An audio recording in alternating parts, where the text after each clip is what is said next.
Pirmais jautājums. Kāds bija tavs lielākais aha moments, jeb atziņas šodien darbnīcā? Lielākais moments bija tad, kad mēs grupu darbā runājām par šiem burbuļiem, par šiem, kur mēs iegūstam informāciju, paņemsim sociālajos tīklos, vai avīzēs, vai televīzijā.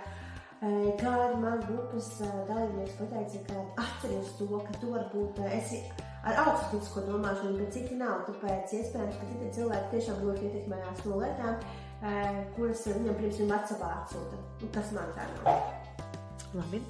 Kā tu plāno mainīt savas ikdienas sociālo mēdīju lietošanas paradumus pēc šīm darbnīcām? Vēl vairāk samazināt nekā jau lietoju. Patiesībā man diezgan maz laika, bet es sapratu, ka patiesībā tiešām nav jēgas lietot tādus.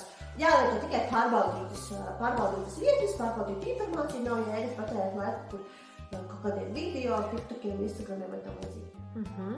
Un kura ziņu pārbaudas metode tev šķita visnoderīgākā no šodienas tām metodēm, ko mēs izmantojam? Noteikti ziņu pārbaudas metode, noteikti pārbaudīt, kas ir avots, kas ir autors, attiecīgi pajautāt vēl citiem cilvēkiem, vairākiem un vēlams tādiem cilvēkiem, kuriem ir kaut kāda izglītība kaut kādajā jomā, piemēram, profesionāļiem.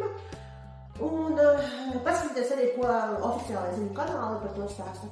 Jā. Un pēdējais jautājums, kā tev patika šī garā diena?